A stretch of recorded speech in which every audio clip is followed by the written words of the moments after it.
वह देखकर आदमी लगता है, लेकिन उसने अचानक से एक लड़की को जन्म दिया। अजीब बात यह है कि लड़की के जन्म के समय ही उसकी एक पूंछ थी और उसके चेहरे पर गंदगी लगी हुई थी। और भी अजीब यह था कि वह लड़की कभी दूध नहीं पीती और न ही खाना खाती। उसे केवल 4 पैरों वाले कीड़ों में दिलचस्पी थी। जैसे ही उसकी जीभ कीड़ों को छूती, वह तुरंत रोना बंद कर देती। ये कई बार किया गया। लड़की ने अपने सामने खड़े व्यक्ति की ओर देखा जो उसके पिता और माँ दोनों थे और शिशु जैसा मुस्कुराई। हालांकि जिनलियन दिखने में थोड़ी अजीब लग सकती है, लेकिन वह एक बेमिसाल सीमा शुल्क सुरक्षा अधिकारी है। उसे केवल अपनी नाक हिलाने की जरूरत है और वह किसी भी निषिद्ध वस्तु को सूंघ सकती है। उसने एक अकर्मण्य लड़के को रोका और बैग में रखी चीजों को देखे बिना सीधे अपने साथी को सौंप दिया। 4 लीटर। नतीजा वही था जिसकी उम्मीद थी, बिल्कुल वैसे ही जैसे उसने कहा था। इतना ही नहीं, वह दूसरों की नकारात्मक भावनाओं को भी सूंघ सकती थी। उस दिन उसने अचानक एक अजीब सी गंध सूंघी और तुरंत ही एक दिखने में अच्छा लेकिन भद्दा व्यक्ति को रोक दिया। लेकिन जब उसके सहकर्मियों ने उसकी जांच की तो उसके बैग में कोई भी प्रतिबंधित वस्तु नहीं मिली। जब वह आदमी वहां से जाने की तैयारी कर रहा था, जल्दी से जाने के लिए उसने फोन देना ही पड़ा। गोल्डन लोटस ने फोन उठाया और सूंघा, और जब वह आदमी हैरान हो रहा था, गोल्डन लोटस ने फोन के कवर से एक मेमोरी कार्ड निकाला। तभी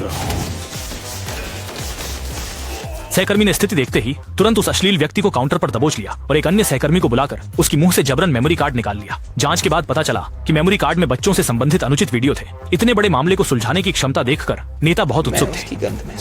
इतने अजीब कर्मचारी का सामना करके नेताओं ने उसे बड़ी जिम्मेदारी सौंपने का फैसला किया। लेकिन जैसे ही जिनलियन को पदोन्नति मिली, उसने एक ऐसी गंध महसूस की जो उसे बेचैन कर गई। उस गंध के मालिक जालांग एक आदमी थे जो उनके जितना ही अजीब दिखता था। उसकी पृष्ठभूमि को समझने के लिए जिनलियन ने सहकर्मियों को उसका बैग देखने के लिए कहा, लेकिन कुछ हाथ नहीं लगा। फिर भी जिनलियन ने हार नहीं मानी।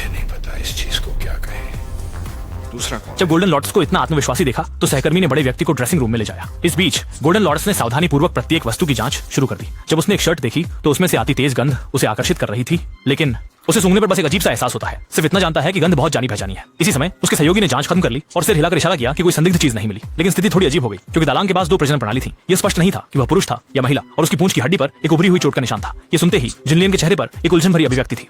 इतना विस्मयकारी क्योंकि उसमें भी ये लक्षण थे। एक सहानुभूति का अनुभव करते हुए वह चेन को लेकर दालांग के पास गया, ये सोचते हुए कि उससे पूछे कि वह कौन है। लेकिन जो जवाब मिला उसने उसे और भी उलझन में डाल दिया। जब वे दोबारा मिले, दालांग मैगट्स इकट्ठा कर रहा था और जिंदा मैगट्स खा रहा था। दालांग के जोर देने पर जिनलियन ने भी इसे आजमाया। आप विश्वास नहीं करेंगे, पहली बार इस प्रकार के प्रोटीन विस्फोट का अनुभव वास्तव में काफी स्वादिष्ट था। इतना स्वादिष्ट, धन्यवाद के तौर पर जिनलियन उसे घर ले आया। हैरानी की बात यह थी कि बचपन में जिनलियन के चेहरे पर जो बिजली गिरने का निशान था, वही निशान दालांग की गर्दन पर भी था। सच में जिनलियन और दालांग दोनों एक जैसे हैं। वे दोनों पहाड़ी जीव हैं। भगवान ने उन्हें सजा देने के लिए ऐसा किया कि जब भी बारिश होती है और बिजली चमकती है तो बिजली उन्हें मारने के लिए उनके पीछे पड़ जाती है। ऐसे छोटे समूह के जीव अब बहुत कम रह गए हैं। इस पहचान को स्वीकार करना मुश्किल था। जिनलियन ने सोचा कि पापा से जाकर पूरी बात साफ पता करूंगा, लेकिन यह सोचकर वह उन्हें और गुस्से में कर बैठा। मुझे यह करने के लिए मजबूर मत करो।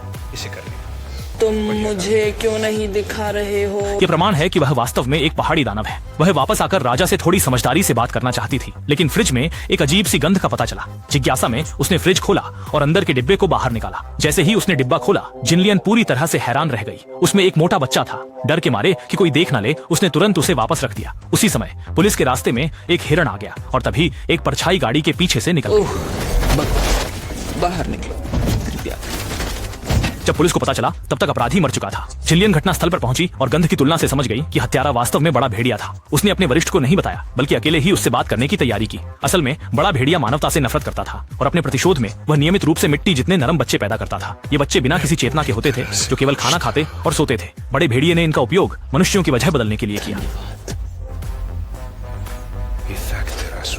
दर्दनाक के इस कृत्य को देखकर जिनलियन बेहद क्रोधित हुई। आखिरकार वह एक इंसान द्वारा पालित थी और उसने पुलिस की मदद करने और दर्दनाक को गिरफ्तार करने का निर्णय लिया। जब दर्दनाक जिनलियन को यहाँ से ले जाकर उनके जाति इतिहास को जारी रखना चाहता था तो जिनलियन ने पुलिस को सूचित किया, लेकिन दर्दनाक पहले से ही तैयार था और जब सभी का ध्यान नहीं था वह सीधा नदी में कूद कर भाग गया। हालांकि जिनलियन एक पहाड़ी जीव थी, उसका दिल नेक था। ड्रे के पिता ने उसके इतिहास को अब और नहीं छिपाने का फैसला किया और उसे उसके सच्चे माता पिता के उद्देश्यों के बारे में बताया। इसी तरह अनजाने में वह हमेशा पहाड़ों में छुपकर रहने वाली किमलियन को अचानक एक पार्सल मिला और उसमें सच में एक पहाड़ी राक्षस का बच्चा था। ये वही बच्चा था जो उसने और बड़े भेड़िए ने मिलकर पैदा किया था। पहली बार मां बनी किमलियन अपने बच्चे को देखकर बेहद खुश हुई।